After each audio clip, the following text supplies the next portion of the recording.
Assalamu alaikum hörmətli televizor görgüçülər. Görüb atqanınla Erkin Asiya Radiosu Tor televiziyasının Haftalık Xəbərlər proqramısı. Proqramımız xoş gəldinlər. Bunun da muşu bir həftə jarayanda radiomuzda anlatılған bir qism mühim xəbərlərimizni əsiltib ötdümiz. Mən Erkin. Mən Gülçehrə. Tövəndə diqqətinlə xəbərlərimizin təfsilatı da bolsun. Uyghur xalqının qalib tövrüdən orun alğan köp qırlıq sənətkar ataqlıq naqşçı Sanober Tursunның 2017 yılının axırları tutqun qılınıb 5 yıllık qamaq cəzasına hökm qılınğanlığı ilgiri sürülməkdə. Məlum bolışca Sanober Tursun yaxınqı bir qancha yılda Avropa və Amerikada Uyghur sənətini naq meydanda görüstüb, hər saha kişilərinin qızğın alqışıga erişkən ekan.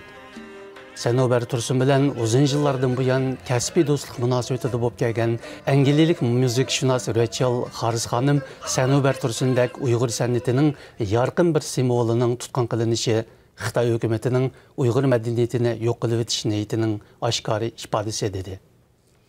Xitay hökuməti terrorluq gumandarlarını kəsbi tərbiyələş məktəbində tərbiyələb atqanlığını köpləb təşviq qılıb atqanda Uyghurlar diyarında yenidən parlab atqan futbol çolpanlarından Erpat Ablehremning 2018 yılı martda lagerga elib ketilganligi ma'lum bo'ldi. Ma'lum bo'lishicha, Erpat 1994 yılı tug'ilgan va 7 yoshidan boshlab futbol mashq qilgan. 10 yoshidan tortib G'ulja, Urumchi, Turpan, Jinan qatorliq shaharlardagi har xil futbol komandalari tarkibida musobaqalar qatnashgan. Analizchilar bu haqda fikr bayon qilib, Erpatdak futbol çolpanları hem de başka dağdar şəxslərinin beguna aldı tutqun qılınışı, mahiyette Uyghurlarının mevcutluğunu dünyaya namayan qılıb duruvatqan Uyghur sərxillərinin hücum nişanı buluvatqanlığının ifadesi dedi. Xitay hökuməti yakında qanun maqulab İslam dinini kelgüsü 5 yıl içinde bütünlüy Xitaylaştırışını oturuq qoyğan. Xitay hökuməti bu məsələ haqqında Xitaydakı 8 İslam cəmiyyəti vəkilləri bilan müzakirələşib, İslam dinini sosializmga Uyğurlaşdırış haqqında fikir birliyi hasil qılğan. İslam diniga dair hər qandaq fəaliyyətlər, cümlədən dini isimlargacha məni qılınıb atqan şəraitdə İslam dinini Xitaylaşdırış şüarının oturğa qoyuluşu hər saha kişilərinin qatıq tənqidiga uçurmaqda. Uyghur dini zatları bu haqda fikir bildirib, Xitay hökumətinin İslam dinini Xitaylaşdırış şüarı mahiyətdə İslam diniga jang e'lon qilganlik deb ko'rsatdi.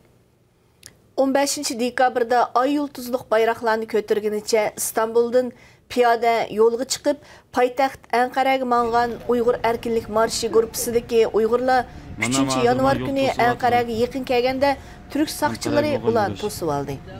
Türk saqchilari yurishdagi Uyg'urlarning Anqaraga berishiga, shuningdek Turkiya davlat raisi Erdo'g'onga xat topshirishiga ruxsat qilmagan. Ma'lum bo'lishicha, bular yo'lga chiqqanda 9 kishi bo'lib, Anqaraga oz qolganda ularning soni 70 ga yetgan ekan. Ular Uyg'urlar uchrayotgan zulmni Turkiya xalqiga anglatish hamda Turkiya parlamentida Uyg'urlarning ahvoli haqida ma'lumot berishni maqsad qilgan ekan. Lagerlar мәселесі әрқайсы ақпарат сағалырдегі мұйым темаларының бір болып атқанда Қытай өкіметінің лагерлағы қамалған 2000 қазақ тұтқынны қойып берешкі мақыл болғанлығы әр саха кішілерінің зор дәқтін қозады. Бұл ішлардың қабір болған бір қысым кішілер бұл әқсі мәлімат беріп, лагерден қойып берілмекші болған 2000 кішінің ішінде бір му ұйғырның yoqlığını білдірмекте.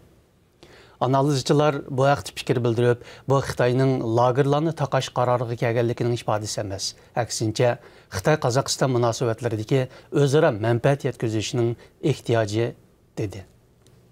Xitoy hukumatı yaqinda Rossiya, Qozog'iston, Pokiston qatorliq Xitoy bilan do'stona munosabati bo'layotgan 12 davlat diplomatlaridan tashkillangan bir o'makni Uyg'urlar diyoridagi texnik tarbiyalash markazlarini ekskursiya qilishga o'rinlashtirgan.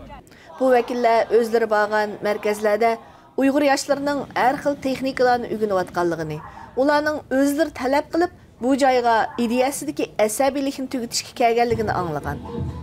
Kişilik huquqni kuzatish tashkiloti Xitoy ishlar bo'limining direktori Sophie Richardson bu ziyoratga inkas qaytirib, xalqaraning Xitoy hukumati o'rinlashtirgan yolg'on ziyoratga aldanmaslik kerakligini bildirdi. Möhtərəm televizor görgüçülər, yuqarıda Erkin Asiya Radiosu Tor televiziyasının Haftalık Xəbərlər proqramısını gördünüz. Kelər həftə görüşəyilik. Xeyr xoş. Xeyr xoş.